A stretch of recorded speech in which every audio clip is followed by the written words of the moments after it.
This is Actualize Freedom, straight talk on growing clicks and conversions on Amazon FBA from people doing it every day. Now here's your host, digital marketing acrobat, Danny Kenji Carlson. What's up, guys? Danny Carlson here, and we are here with an encore episode, which does not happen often on the Actualize Freedom podcast. And I only do this with people who, one, they have very popular episodes, and two, there's just so much more value that they can give on a topic that people find very popular. And right now, that topic is messenger marketing. And no one better to talk about that than Mr. Ryan Rigney there. He's wearing the logo of his new company there, BoostRooster. And unfortunately, he did not wear the full chicken suit that apparently he has now. I'm kind of disappointed for those video watchers there, but maybe on episode 3, we'll have the chicken suit ready to rock here. So welcome to the podcast, Ryan. How's it going? Hey, Danny. Thanks for having me. Yeah, my rooster costume's actually in the mail right now. Really wanted to wear it for this, but I got to break it in first. I'm looking forward to that. It's been like a lifelong dream to have a brand that I could actually dress up as the mascot and act like an idiot all over the place.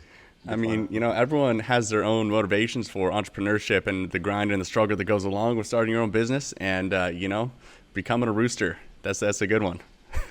It's been one of my lifelong goals, man. They're the first to wake up in the morning. They're a real inspiration. Absolutely love it. So I think the first thing to dive into, this is something that if people are doing messenger marketing themselves, they undoubtedly have seen this pop up in certain places, but it's something to be aware of for sure, because it's a massive change when it comes to Facebook Messenger marketing. So what are the changes that are coming up in January here for Facebook Messenger? Yeah, so there's a lot of talk out there about the January 15th Facebook Messenger policy updates. Essentially, what's been happening over the past several years since messenger marketing has taken off is marketers have sort of abused the platform. They're just using it to run promotion after promotion after promotion.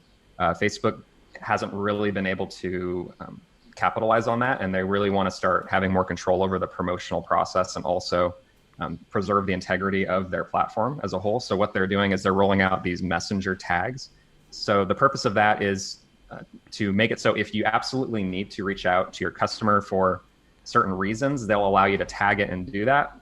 If it's not one of those reasons, there's a window of time that you can follow up, but they don't want you just following up with customers to send promo codes like months and months later, weeks later.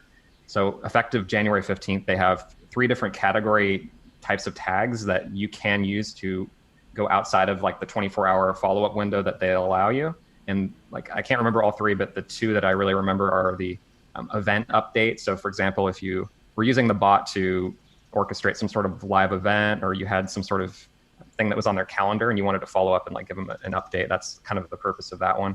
Then there's also a post-purchase update tag. So for example, if somebody buys from your store and you're just giving them like a tracking code, something like that, you can follow up outside of the window and tag it as that. So if you're not one of those 2 tags, there's also one other one. I don't really remember what it is because it's not super relevant to us as Amazon sellers. Is if you're not using those tags, you have 24 hours to follow up with the customer outside of that first or that last engagement with them. So example, if you're doing a launch for an Amazon product and if you didn't have the right tag, you'd have that last engagement with the customer where say you send them their promotional code. And if they don't engage with your bot after that, you only have 24 hours to follow up one time. So that the changes are kind of making it harder to, I guess, understand the purpose of Messenger to engage with an audience. However, there are ways to kind of use these tags and also use that automated like 24-hour window to get them to engage again and have more opportunities to reach out to them. In addition to that, you can also use the new paid messenger feature, and you can broadcast to your audience at any time just by paying for it. So Facebook allows us to still reach out to them by paying for it. There's also a couple other things you can do, like get email opt-ins, get SMS opt-ins to reach out to them as many times as you want. So hopefully that kind of breaks down like what's changing and how you can kind of work around it. Yeah, and I know a lot of people are very confused by like, what is and is not acceptable to send. So just as an example of, I know a lot of people are using it similar to an email value sequence, for example. So let's say that you had 3 messages that went out similar to an email sequence that are just value-based emails. They're not promotional, but you're sending them once every 2 days over the course of like 7 days, which is outside of that 24-hour period. Is that still okay because it's not promotional, or is that not okay now? That's not okay because it doesn't fit into the very narrow categories of those tags. So you actually have to look at the table, and there's different reasons you can use these tags. The only way that you can follow up kind of and do that sort of indoctrination sequence now is like within 24 hours after they engage with the bot, or you could send a promotional ad. It's a paid message within ManyChat has this option to do a paid message. They're actually very cost effective if you use them. It's not as streamlined as, say, just setting up an automated follow-up sequence, but your options, if you wanted to do like an indoctrination sequence, would be email, get them to re-engage within that window, and I mean, as far as like launches and other types of purposes, I've figured out ways to work around this sort of limitation that you're talking about. But for indoctrination, you kind of probably want to get them on an email list or do paid messages, like a combination of the two, if you want to keep doing that. Yeah, and you mentioned that, I mean, I know ManyChat now has the ability to, right within the tool, very easily get people onto an email list or SMS. So is that something you recommend people do within that first follow-up or like immediately on these sequences? I mean, really, I tell people the main reason to use ManyChat for Amazon selling purposes is to launch products. And there is like a strategic time that you can ask for an email and SMS opt-in. Not something that I do like right out of the gate. I actually have an updated launch template inside of my software here, because I actually give people access to the exact template that I've used, and they can actually have it customized into their account. So I'm actually adding email and SMS options in there into the tool automatically. So if you just click a box, you say you want to collect emails, you want to collect SMS, we'll have like an automated thing that does that within the flow. But for people, like, there's so many different ways they could create this flow. So like, should everyone always ask for an email or SMS? There has to be a reason that the customer wants to give that to you. And then you can't abuse the SMS messaging as much as you can email. Like, you can send somebody an email every day and they don't really get as annoyed, but you send an SMS message every day for just any reason, it's going to get annoying really quickly. So you have to have a very like clear purpose for why you're doing it. In the context of rebates and doing like launches, you could do like an SMS that says, here's your rebate code, here's your gift card, here's the offer that you've claimed, and like that probably wouldn't annoy them. But if you're like, go read this article, that's probably going to annoy them. They're getting that in their text message inbox, you know. So I guess I'll take like a step back and be like, so the way that we can kind of use these tags and continue to do product launches on ManyChat and on Facebook Messenger is to use these tags, but instead of using it for the purpose that a lot of people do, like, oh, can you please leave a review? Here's your offer. Like, you structure the follow-ups as related to the order specifically. So you say, we have an update on your order. Here's your order ID. Your order is shipped. We also have your rebate offer ready. If you want to claim that, click here. And then that's sort of like how you can use the tags without going outside of the allowed parameters. Hopefully that makes sense, that ManyChat still works for that purpose. And you could also use email and SMS to kind of follow up indefinitely without running into any issues like that. Yeah, and so is that a way to skirt around really anything? If you start with an order update, as long as there is some kind of order update, you could then also send them to a piece of content, for example. Is that kind of what you're saying here? If they engage with the order update, you can send them anything you want after that point. Because that's re-engage is a 24-hour window where you can send another message, right? Right. So the follow-up message after they click that, it doesn't need to have one of those three tags applied. It can have the no tag, and the no tag can be sent at any time within the 24-hour window, but they'll cut it off if it's outside of the window automatically.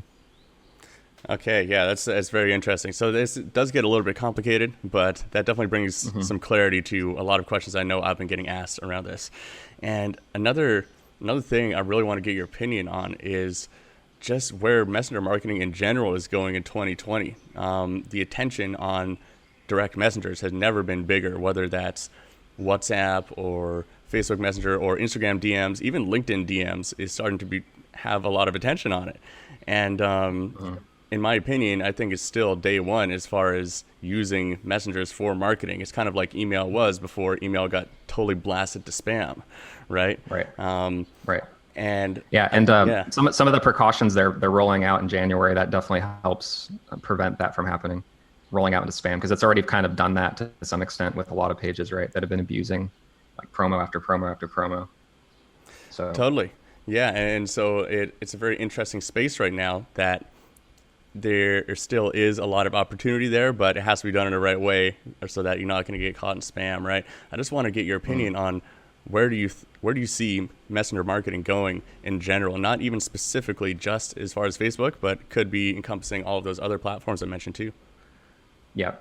It's where a lot of people spend their time, and really wherever there's a lot of people spending their time, there's always a really good opportunity to market there. And I think the really distinct advantage Messenger has over a lot of other platforms for specifically Amazon sellers, because that's primarily who your audience is, right?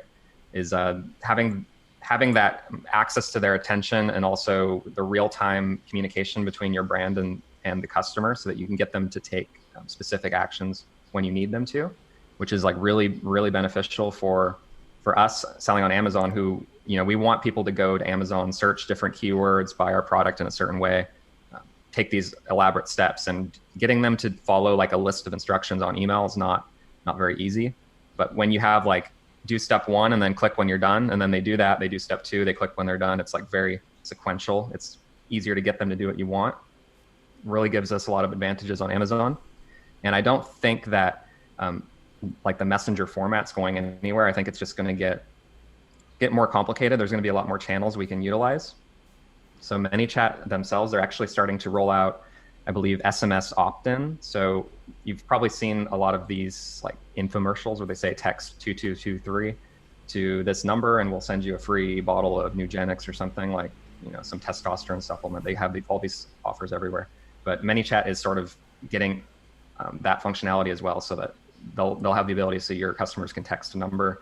They'll opt them in there for SMS. But there's other ways you could do that. But I like kind of how ManyChat's going in that direction and consolidating everything into one and making it so we don't have to have a whole bunch of different parts to mess with. So I think it's a very like blue ocean of opportunity, really, like messenger platform, and a lot of people aren't using it yet. And it's just going to get more strong as the years go on.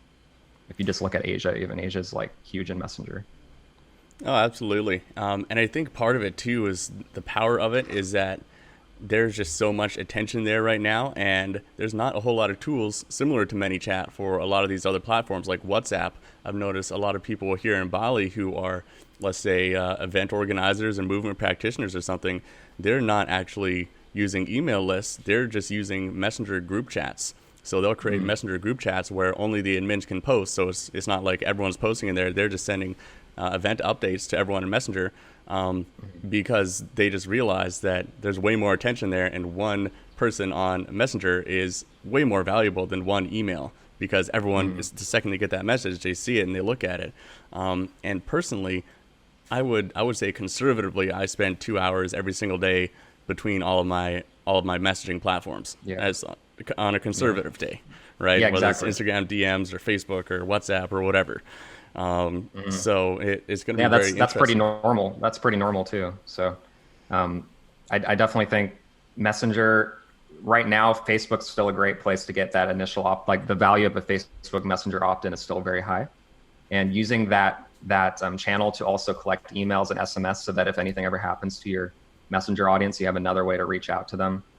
That's a good way to diversify it. But I think like focusing in on how can you get access to an audience in a way where you can actually reach them reliably. And I think Facebook Messenger is a really great place for that. And because of the ability that we have with like these automated tools like ManyChat, BoostRooster, to automatically get sales in a certain way, rank our products better, and also leverage that audience to send them other places. Like a real big thing that I've been on lately is Facebook groups and growing organic Facebook groups by leveraging my existing audience. So I'll make like a Facebook group related to the topic that my niche is in, and I'll name it something that kind of has a chance to get organic growth. And I'll send my customers, after I get them to opt in on ManyChat, to this new organic group, and I'll just say, go join this group. We've got tips on how to use the product. Introduce yourself. We'd love to have you there. People join, the group grows, and then organically it spreads on Facebook as well. So you're kind of like building the ManyChat audience to build another thing that grows organically on its own on Facebook. So there's another really like big opportunity on Facebook and groups right now too. That's excellent. And so give me an example of how you are really engaging in that group. Like, are you just posting valuable content in there and just engaging with people there? Like, how does that work? And then obviously at some point you'd maybe drop a promotion once in a while. Yeah. So not too many promotions. The thing that I've found is if you identify a real passionate audience and you get a topic that they want to talk about, they'll do a lot of the content production for you. It's not like the highest level content, but it does. Like I have a group with about 4,400 people now. I started it 2 months ago just by sending people from my audience to it. And it grows about 40 to 50 members per day. And the reason is like when they join the group, I have like a questionnaire and I'll say, the purpose of this group is XYZ. Do you agree to this? And they say yes. And I say, okay, can you provide your email address so we can verify that you're a real person? They do that. I collect the email address. And then third, I say, when you join the group, could you just introduce yourself and let us know what brings you to the group? And they say yes. And then a lot of them, when they join, they'll actually just post selfies. They'll post like tips on how to use the product. Like they just want a channel to like kind of talk in. They want people to talk to that are interested in something that they're interested in. And it just kind of, as you get 40 people joining a day, you get 5 people introducing themselves. It just kind of really feeds the Facebook group algorithm. And it tells Facebook, like, this is a group where people are active in. Let's send more people that are in similar groups to them. And Facebook will advertise for you for free. They'll put your group like in the sidebar of these other related groups. And it just kind of snowballs and grows faster and faster and faster if you set it up right. So telling them to introduce themselves. When they join the group, you have announcements. You tell them, look at this sticky post first, then go to this post, then go to this post, and just drop like 2 or 3 value posts in there to give them like 30 minutes of things to dive into once they join the group. That really helps. Awesome. And now let's talk straight tactical stuff here. So It's ever changing as far as what is working the best for product launches on Amazon. So I know there's many different tactics that people could be using. They could be using a keyword URL to be ranking for keywords. They could be using coupon discount codes. They could be using search, find, buy. What do you find has been working the best lately and is conducive to messenger marketing in particular? Yeah. So sometime about a year ago, Amazon really strongly started to prefer full price purchases over promotional code purchases. So the larger the at least what I found, the larger the discount is on the purchase, the less credit they'll give you in ranking when you get that sale from the customer. So your audience is probably somewhat familiar, like the ranking process in general. Like you need a certain number of sales over like a 10-day period to show Amazon like this product is relevant for this keyword, it deserves to rank. And what a lot of services used to do is they would just give out 90% off promotional codes, and they'd help you do that for like a 10-day period. But sometime like a year ago, maybe a little bit less, Amazon's like, we're going to give more ranking credit when it's a full price purchase. There's no promo code used.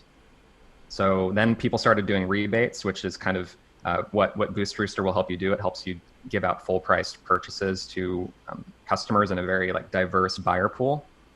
And the benefit of doing it on Facebook versus like in one of these launch services is there's millions and millions and millions of people that could buy your offer. The buyer pool is much more diverse, and Facebook kind of will look at buyer history as well. So there's the full price aspect, then they look at the buyer accounts. And the buyer accounts, if they have a lot of history of buying full priced items, then they have like a higher rating in their system. So that also is solved by doing like a rebate process. And then the question that you asked about links, that the link type and the way that the customer finds the product also does matter. A lot of people used to use like 2-step URLs, like brand URLs, storefront URLs, hidden ASIN, I think is another name, hidden keyword URL. So there's a whole bunch of these 2-step URLs. Some of them don't really work anymore. Some of them still somewhat work sometimes, is from what I've heard, but it's kind of hit and miss. I don't know if your experience is the same, but they don't always work, right? Yeah. I mean, I've seen data to support both sides. like real solid data. So it doesn't seem to be any real consensus as far as that goes. Yeah. Yeah. And then, there's other URLs that are more fancy and they'll insert timestamps, or, they say that they're like supreme or extra, effective URLs. And then those don't even work all the time either. And for what I've seen, they don't work a lot of the time. So what I found does work most of the time is doing a search, find, buy process. And so people will ask like search, find, buy, what is search, find, buy, and how do I use search, find, buy if I'm like on page 100 with my product? So search, find, buy, first of all, it's like telling the customer, go to Amazon, search for these keywords, and then find our product image and click on it and buy it. So by doing this, Amazon seeing the customer go to Amazon, type like lavender essential oil in the keyword search bar, they buy it, they record that whole process, the keyword being searched, the item being purchased, and then they give you keyword ranking credit for that. The two-step URL process was kind of simulating that, but doesn't really work anymore, at least not always. So, but search, find, buy, that's the process that Amazon's always going to use, because that's the only real way they can track how purchases are made. Like they're searching, they're clicking, they're buying. That's harder for them to say, let's go and tweak our algorithm and make it so search, find, buy doesn't work. They can't really do that. So that's why I tell people, like, if you're trying to rank, just do the thing that they can't really make less effective. The search, find, buy search process is probably always going to work unless they come up with some solution I can't think of. So use that. And then if your product isn't on the first page or two, so like a customer goes and they wouldn't be able to find it, the way that you can kind of work around that is just set up an exact and phrase PPC campaign that's kind of aggressive on the bids, so that when customers search for that keyword, you're always showing up in the top in the sponsored placement, so that you'll get the credit through that way if they can't find you organically. That's what I found is more effective. This podcast is brought to you by Kenji ROI, a complete done-for-you service for your Amazon listing creation and optimization. Everything from product photography, including lifestyle images with a real model, graphic design images and studio images, to the copywriting and keyword optimization, to videos and enhanced brand content if you're lucky enough to have brand registry. We also manage marketing when it comes to Amazon ads, and also for some bigger sellers out there who might be interested in building a messenger list, we offer services creating the ManyChat funnels to follow up with customers for more reviews, to help build your own audience that you can launch new products to, help rank for new keywords, and there is Facebook ads management built into that as well for the right sellers. So if you want to learn more about Kenji ROI, head to KenjiROI.com. That is actually my middle name, Kenji, with the ROI added onto the end. Yeah, so they'll be clicking your sponsored ad rather than scrolling back to page 50 to try to find your product. Yep, and you still get rank credit for that. People will say it's not as much as an organic, but you still get some, and I'd say it's worth more than a two-step sale from what I've seen. Yeah, it certainly makes a lot of sense. And how do you actually manage people to go through this entire sequence of searching for your product? And like it's a pretty complicated thing. That tell us a little bit more about how that works with BoostRooster. Yeah, so I've been running this type of template for quite a while. It was a very time-intensive process where you had to set up an entire complicated ManyChat sequence. You had to say, you have to upload your image, you have to type your image description into ManyChat, you have to move all the modules around and customize like every single aspect. It would take like up to an hour sometimes. But what I did with BoostRooster was I made it a very streamlined process. So you can actually customize your entire ManyChat template in about 2 minutes. And you can take that ManyChat code and create a Facebook ad like within 5 minutes after that, once you kind of know what you're doing. It's a pretty simple process. The ManyChat side of things with BoostRooster, it makes it way, way easier for everyone. And the way that it works is there's probably like 65 different module or nodes on my ManyChat flow that I give you guys access to within BoostRooster. And essentially what it will do is you tell the software, I want customers to find my product through this keyword. And you just tell us in BoostRooster, like my keyword is lavender essential oil. And I want 100% of the customers that I send through this template to search for that keyword. And you can change that at any time within our software as well. So if you want to switch, you can do that. You can also rotate amongst several keywords. So if you wanted to do like 4 or 5 different keywords. You could type those all in there, and you could tell us how often you want them to show up to. And when people go through your Facebook ad, they click on the ad, they click on Messenger, they get sent a message, and our template that we give to you, it automatically instructs them the whole process, how to find the product. And the way that it's structured, it is a little complicated to explain, but there's a lot of different components to it. There's first it says, do you agree that you want to buy the product for this price? And we'll give you an $18 rebate. Do you agree to that? And they say yes. And then you say, okay, here's the terms of the deal. You can only get one. You have to buy it in the next hour. And then you have to send us proof that you've made your purchase. And then after a certain number of days, we'll send you a rebate. So then once they agree to the terms, then you say, okay, go to Amazon. Here's the keyword lavender essential oil. Go find our product that looks like this and tell us what the price is. So they actually have to go back to the chatbot, verify that they've seen the product and they know the price. And that kind of, it tells them how to find the product, and then it verifies that they've actually found it. So that's going to help you get that tracking on Amazon. So Amazon's going to see that they went through that process as well. Then they buy the product, they get an Amazon order ID, and you tell the customer when you follow up, okay, please type your order ID, verify that you actually did this. They go back, and then our software automatically communicates with your Amazon account and verifies that order has been placed. When the order is verified and that it's been placed, it tells our BoostRooster system, okay, this person did what you said. We're going to automatically send out a rebate to them after 3 days because we've confirmed that they've done what you told them to do. And our system will automatically reimburse them that rebate as well, as agreed. So instead of having to go and manage this whole conversation yourself, our system automatically instructs the customer and tracks their progress as they go. So it makes the process like way easier.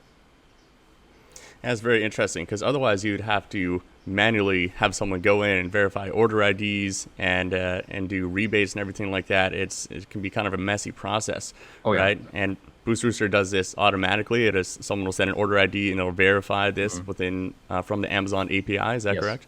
That's right. Right. So yeah, automatically you go into BoostRooster like from day one if you want to set up a campaign, and we just ask you a couple questions like, what is your product name? What is your product price? How many rebates do you want to give out per day? What is the value of the rebate you want to give out? And once you fill out that information, it automatically gets all the settings in your ManyChat template. They're automatically pre-configured in your campaign. So you don't have to go in and worry about any of the tech. All you have to do, run a Facebook ad to it. And we set the limit. So like if you say, I only want to give 20 rebates, we'll actually stop it and tell the customer number 21 when they come through, we're out of rebates for the day. So you have to come back tomorrow. Do you want to come back tomorrow? And by having this limit, it's protecting you from going way over.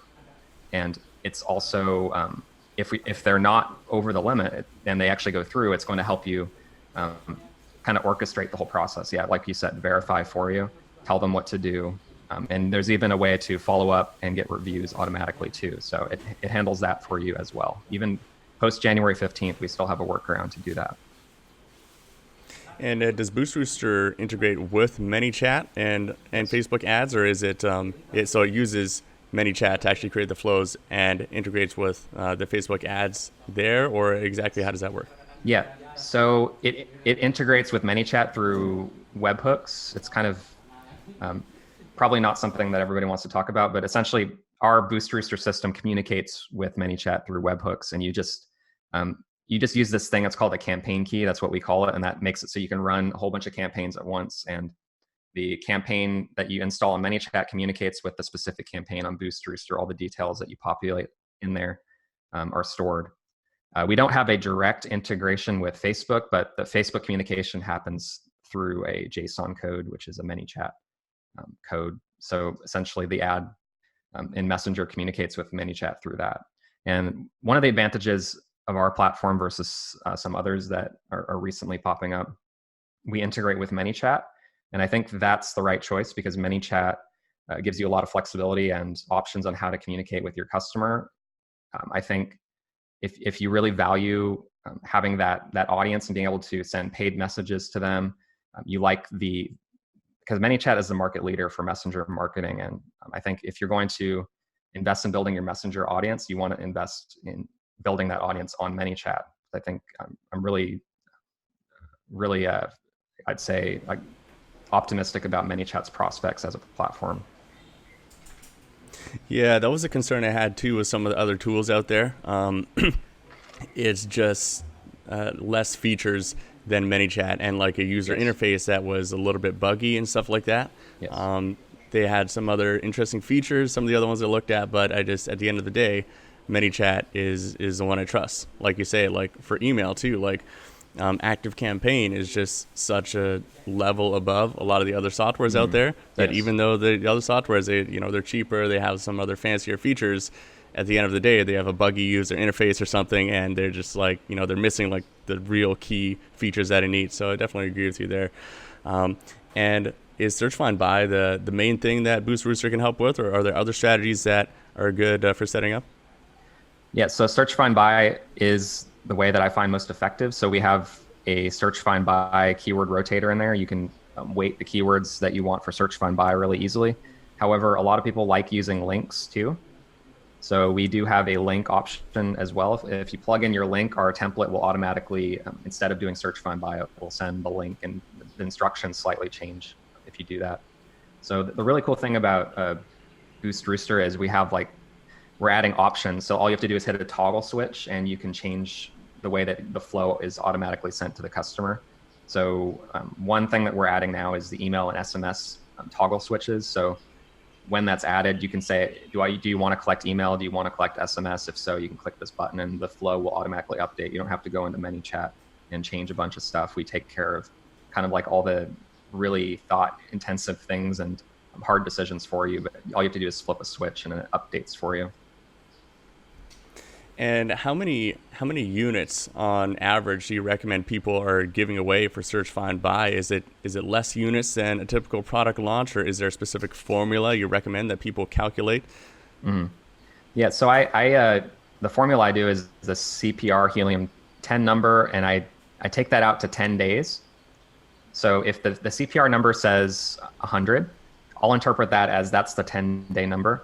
So I'll divide that by 10, and then that's 10 units per day. And then I multiply that by 0.75. So if you're getting like 8 sales sold per day for 10 days straight, that's usually enough when you're doing Search Find Buy plus the full price method.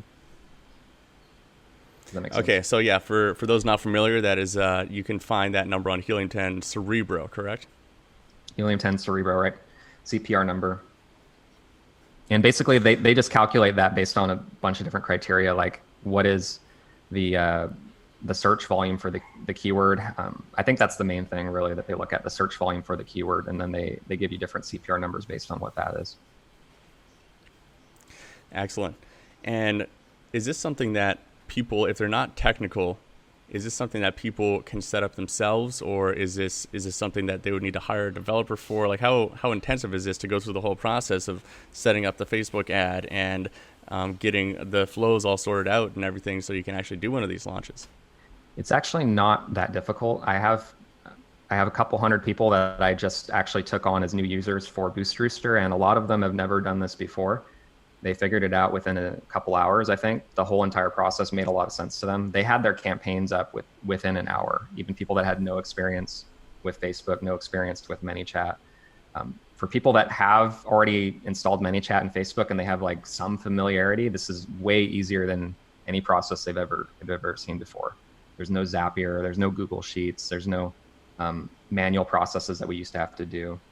It makes it way easier. And like one of the things I didn't mention is the rebate distribution process that we have is extremely streamlined and user-friendly. So we actually use Amazon gift cards, and those are automatically sent out to people. And it's really easy to load your account in BoostRooster as you go with these gift cards too.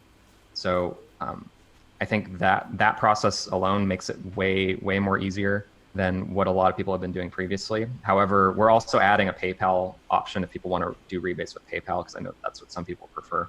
That'll actually be up next week, and that's easy as well.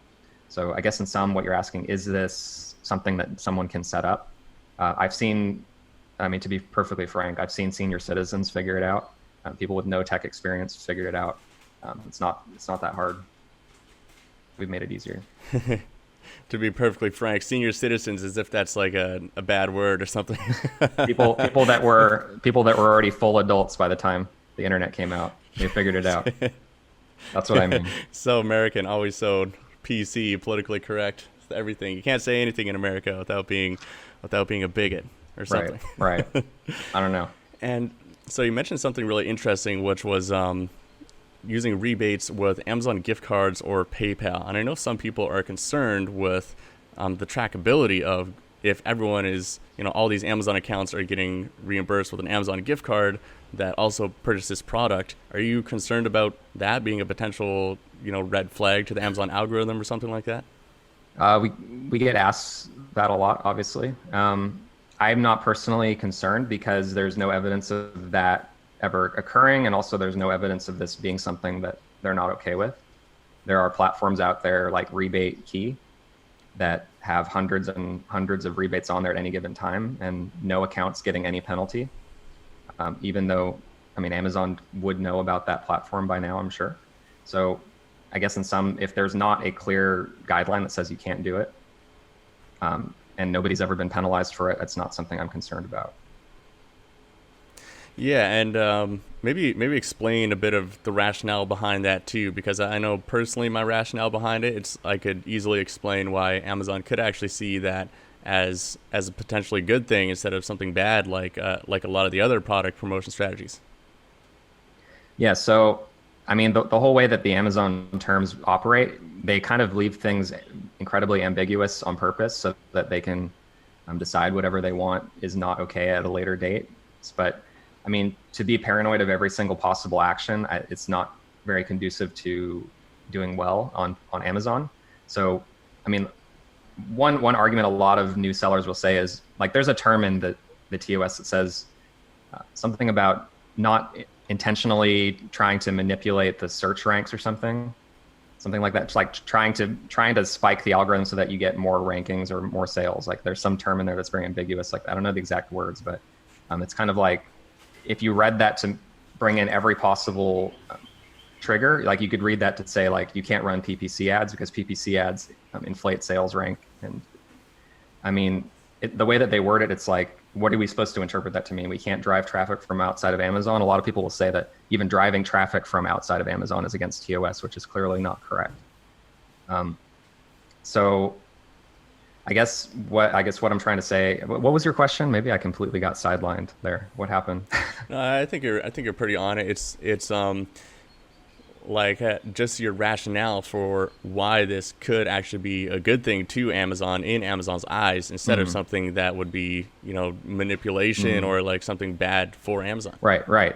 So we're getting them more sales. And the way that our system works, they're actually getting Amazon gift cards as well, so they're getting twice as many sales. So if they were to find this as against TOS, I think they should clearly say that it's against TOS if that's their intention, but otherwise it's actually making them more money. So I don't think this really goes against their purpose as a platform to optimize revenue brought in. And really the product rankings, if you don't have a solid product listing, it's not like you can permanently inflate sales rank anyway. You're gonna tell Amazon, a lot of people are buying this product, they'll boost you up, but if the product doesn't perform well over time, it's just gonna drop down again anyway. So I think overall, like, it's not something that's manipulating the platform. You're just bringing customers to a product, driving awareness. You're not getting a very good margin because you're giving a rebate. However, if your product deserves to be there, the algorithm is still set up to allow the best products to be there over time, I think. Yeah, and the last thing I want to touch on here is reviews. So this is obviously a very sensitive topic. Everything we just said is under the assumption that you're not adding a review manipulation piece onto the end of that promotion, right? So, how do you recommend people kind of skirt the fine line between getting the reviews that they need and review manipulation, like giving something in exchange for a review? Yeah, the biggest thing is avoiding compensating for a review and avoiding directly influencing the content of the review. So this applies to whatever communication channel you're on. If you're in the email messaging platform in Amazon, you can't do this either. But essentially, you don't want to say, here's a rebate in exchange for you leaving a review, or make it implied that the rebate and the review are connected in some way. If you're just giving somebody an offer and then you ask for a review later, that's perfectly fine. As far as I can see, that doesn't go against the TOS. You're not compensating, but the way that you word it and the way that you present the order of things does matter. And also, you don't want to just ask for reviews from people that say good things either. And you don't want to tell them, if you had a great experience, please leave a review, because then that's sort of pre-leading people to leave reviews only if they had a good experience. So we have to kind of keep those principles in mind in our messaging platform as well. And it's not that hard to do. And the thing about ManyChat is you set up the review follow-up with these customers who received a really good offer. They're very happy with the experience. You're not compensating them for their review, but they're just happy because they had a good experience with you. And you're not manipulating the review. You're not compensating them for a review. You're just asking them for an unbiased review after they engage with your brand, which is fine. Yeah, it's very interesting what you're saying, because it comes back to actually having a good product and a good customer experience, right? Mm-hmm. And I think a lot of people get hung up on trying to filter out the people who would leave bad reviews. Well, you don't need to do that if your product doesn't suck. Mm-hmm. If you're selling a really shitty product, you're going to get bad people leaving reviews no matter what kind of manipulation you do or filtering out. And so I've always found that really interesting. Obviously you're going to get some people who leave negative reviews and everything, but at the end of the day, your product's going to end up with 3 stars average review rating if it sucks. Yeah. And this Boost Rooster template that you guys can access, it's extremely effective for getting reviews, and it doesn't compensate people or influence the review. So I think if you guys turn that on, you'll notice you get a really high rate of purchase to review when you run these campaigns. It can be really effective for new products as well. Even if, before you do a launch, if you just want to get your first couple of reviews, you could turn on a shorter duration campaign, just get 20 sales, and you'll probably get 4 or 5 really good reviews out of that process just by doing that. Excellent. Well, this has been a super, super valuable episode. I could talk for another hour on messenger marketing because I think it's a very interesting space right now. But if people want to learn more about what you do, your new program you offer here, and or anything like that, where can they do so online? Yeah, so it's called Boost Rooster. We have a Facebook page. We also have BoostRooster.com. We have a 30-day free trial. You can actually try out the software, get the template, 100% customized template for your products at BoostRooster.com without even paying anything. Danny, actually, I have a thing that we worked out as well. So Danny has actually gotten you guys a 10% off lifetime discount with using code Danny10 is the code. So if you go to Boost Rooster, when you sign up for your account, use Danny10. All the months after that, you'll get a 10% discount because Danny allowed me on his podcast. So appreciate that. Awesome. Yeah, and I'll definitely put the links to those things in the show notes for you guys at actualizefreedom.com. I'm certainly going to be looking more into this tool and how we can use it for our clients and our products. Well, thank you again for your time here. Thanks, man. I know you're very busy with the launch of a new software and everything like that. Yeah. So very much appreciate it. And guys, if you haven't already, go leave us a review on Actualize Freedom, on iTunes, on Stitcher, wherever you guys listen to this podcast right now. Really appreciate every single one of those reviews. And I cry my eyes out every single time I get a review that's not 5 stars. So if it's not 5 stars, then you are just directly ruining my day. You should cry for the 5-star ones too. Terrible about myself. Cry for the 5 stars too. And yeah, I cry for the 5 stars too. I cry tears of joy, right? So I'm going to cry anyways, no matter what you guys do. But, it's better tears of joy than tears of just bitter sadness. So leave that review. Really appreciate it, guys. And until next time, keep actualizing that freedom. Thanks, guys. What's up, my Freedom Actualizers? So I have put together something really valuable for you. I just sent an email to all 65 plus of the past Actualize Freedom podcast guests, just asking if they could put together a special deal just for you guys with their softwares, with their courses, whatever they're offering. There's a lot of people out there who have really valuable Amazon software that we talked about. There's some courses out there that some of these courses have been made just for you guys or are 50 to 70% off. Some of them are completely free. So this is all of the best exclusive offers only for the Actualize Freedom podcast from the podcast guests themselves, from the masters themselves. So to get this, guys, just go to actualizefreedom.com and you'll see right there on the homepage where you can go and get that list. So this is exclusive offers just for the Actualize Freedom podcast listeners like yourselves from the guests themselves. So go check that out, actualizefreedom.com. For show notes and resources mentioned in this episode, visit kenjiroi.com.